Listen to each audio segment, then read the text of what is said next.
मंत्री प्रताप सरनाईक की संकल्पना से तैयार किया गया माझीवाड़ा गांव का पालतू प्राणी गैस दाहनी केंद्र शनिवार 15 नवंबर 2025 को परिवहन मंत्री और स्थानीय विधायक प्रताप सरनाईक के शुभ हस्तों से लोकार्पित किया गया।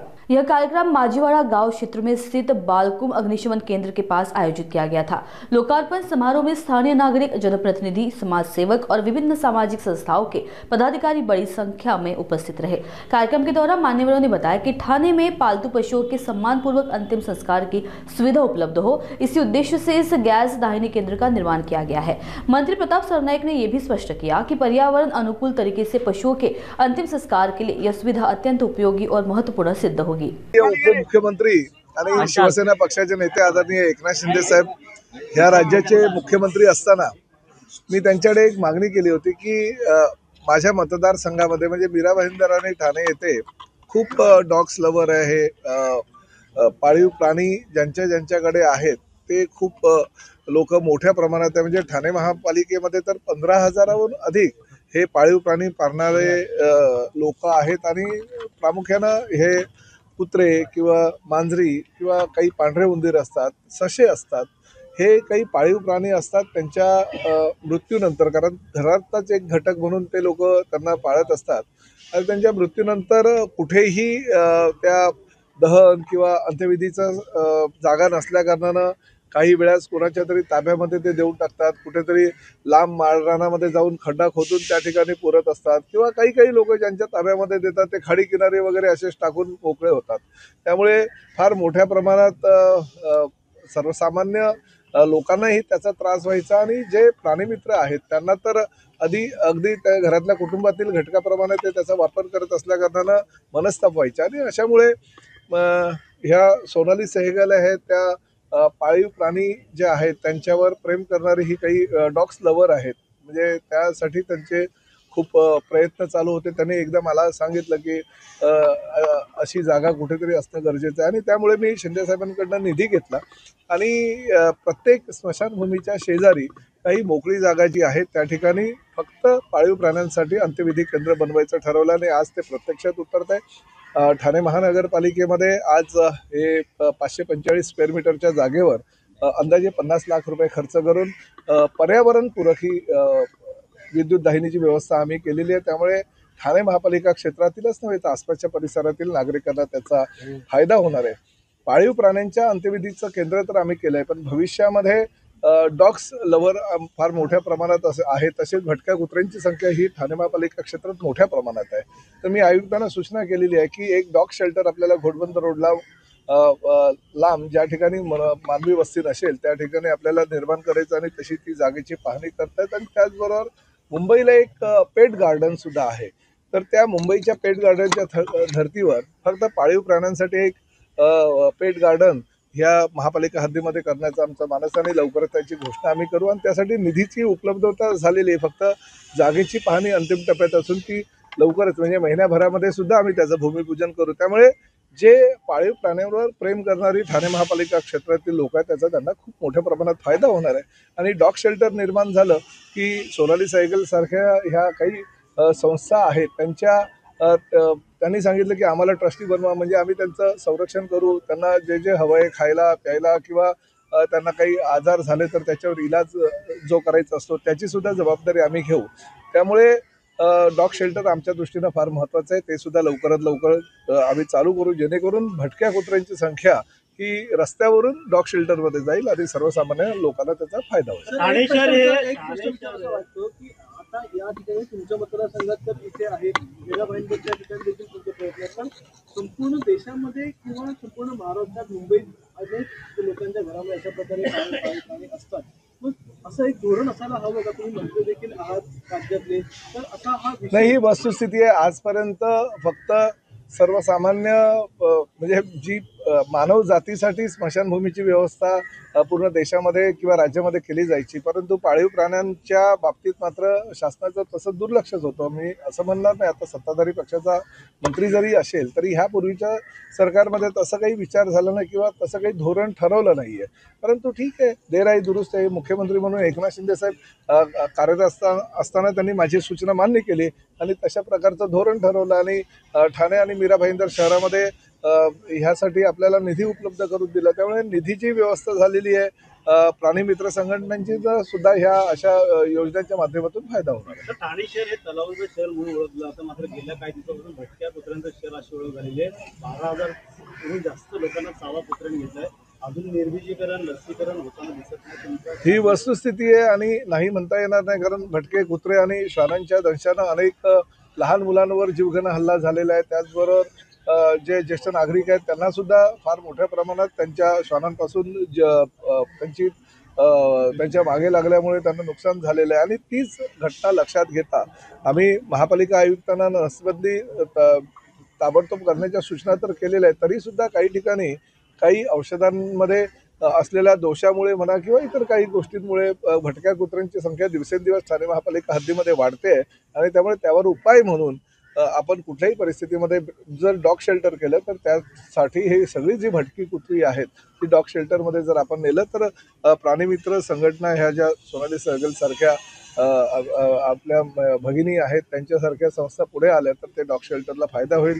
ह्या परिसरामध्ये आमचे सगळे लोकप्रतिनिधी, शिवसेनेच्या लोकप्रतिनिधींनी सुद्धा त्यासाठी पाठपुरावा केला. त्याबद्दल मी त्यांचंही मनापासून अभिनंदन करतो, त्यांचंही कौतुक करतो.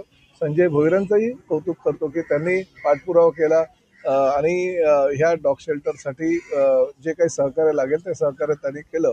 आणि त्याचबरोबर सगळे काही लोकप्रतिनिधी आमच्या ह्या भागातले त्या सगळ्यांनी, आमचे पाटीलसुद्धा ह्या ठिकाणी आहेत, त्यांनीसुद्धा खूप योगदान दिलेलं आहे. त्यामुळे ह्या सगळ्यांचं मनापासून अभिनंदन करतो. आणि ह्या डॉग शेल्टरचा फायदा किंवा ह्या पाळीव प्राणी गॅस दाहिनीचा फायदा आजपासूनच होणार आहे.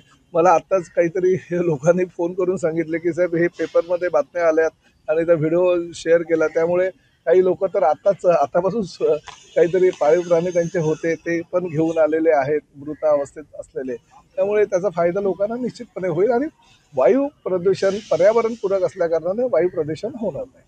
सर, वनमंत्री गणेश नाईक आता जनता दरबार नाही, चांगलं आहे. बघा, महायुतीचं सरकार आहे आणि हे महायुतीचं सरकार बघा बिहारमध्ये दाखवून दिलेलं आहे. आमच्या महायुतीचं सरकार बिहारमध्ये पण होतं, महायुतीचं सरकार राज्यामध्ये पण होतं.